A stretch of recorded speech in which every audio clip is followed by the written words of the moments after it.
This is KEYT News Channel 3, where the news comes first.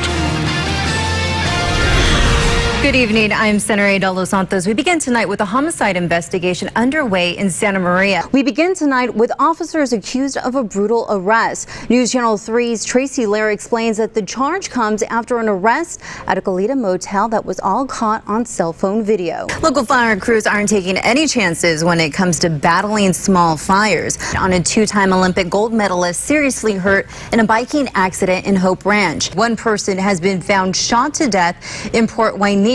Police got the call just before 9 tonight. Welcome back. A group of dancers are being praised by Justin Bieber this morning after creating a one-of-a-kind video to the pop star's new hit, What Do You Mean? Joe, you know it. A little bit. Take a look. 3 Senator de Los Santos joins us live from Santa Barbara with this terrifying story. Senator. Yeah, that's right, CJ. It was a terrifying moment that had a heroic ending. A good Samaritan came to the rescue and chased off those suspects. This is the Purdell Tunnel. Now it's actually the bridge that connects UCSB to Isla Vista. Now when you walk underneath the tunnel, these lights will follow you on your way out, and it's all in remembrance of the victims of the Isla Vista tragedy. It started off as a beer for the locals grew, and before they knew it, 805 beer was being bootlegged into Northern and Southern California. The mysterious creature seen in the photo really looks like something that no one has ever seen before, but the real shocker is what experts believe it is. The beach where that memorial just got underway about 10 minutes ago. Senator. Yeah, that's right, CJ. I'm on the shore near the campus of UCSB, where you just mentioned the Paddle Out Memorial just got underway. Hundreds of UCSB students had their paddleboard, surfboard, any kind of floating device, and they just entered the ocean. The two-day search for this snake is finally over. The 6-foot albino cobra was found right here on this road in Thousand Oaks around 3 o'clock by a mother who was picking up her child from school. And oil, let's go ahead and take a look one more time at the kayaks and the oil that was collected this morning over at KEYT Beach. The kayak was here last Saturday for 4 hours fishing right out here and didn't have a drop of oil on it. Wow. That says it all right there. Thank you, gentlemen, for your time. Yo, Senator, how's it looking out there? Guys, my heart is beating so fast. I'm not sure about this or who signed me up. But we are joined now by Sean and Gus from Paragon in Santa Barbara. And they are ready to show me some kickboxing moves. That's right. I'm going to toss this over to you because apparently I have to get some kind of gloves on. Yeah, we got Organizing their own cleanup. Well, CJ, hazmat crews didn't get on shore until this afternoon. But before that, it was local volunteers who spent their morning doing what they could to clean up the mess. It feels pretty hopeless. There's nobody here. There's no help. There's no supplies. The smell is getting us sick.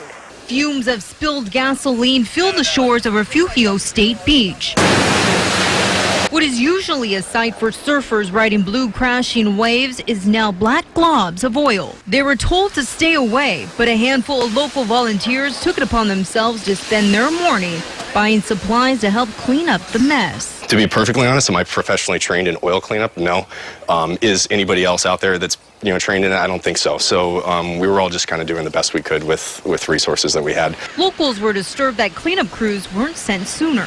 We need more buckets. Christina Guerrero from Ventura pulled her daughter from school for the day to see if they could rescue any wildlife. Nothing.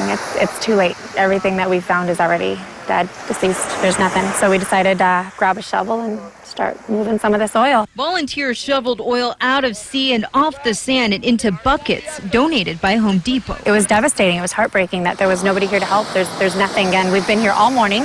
These guys are my heroes. They've been breaking their backs trying to get this oil off the beach. Authorities trying to keep the public off the beach because oil is considered hazardous. This is toxic material and we want people to stay off the beaches. We're not actively arresting anyone, but we really want the public to cooperate. So they told us to call a number to have a volunteer release. We called that number and they said they weren't accepting any volunteers right now. We all decided collectively that it was worth a parking ticket or our cars being towed. Caltrans is moving or not allowing us to park here. They said we'd get tickets. I said go right ahead, but we weren't leaving. We're here to help. News Channel 3 Senator de Los Santos joins us live with this emotional homecoming. Senator. Well, CJ, it's a very touching story of a soldier who wouldn't stop looking for his brother and giving him the proper burial that he deserved. That's my brother right there. Everybody called him Wally in school, and in the service. Warren Dawson and his twin brother Wallace Dawson entered the service together after graduating from Santa Barbara High School when they were 19 years old. There's a picture in high school when he was in ROTC. But during the Korean War, the Dawson family received the news every parent dreads. Their son wouldn't be returning home.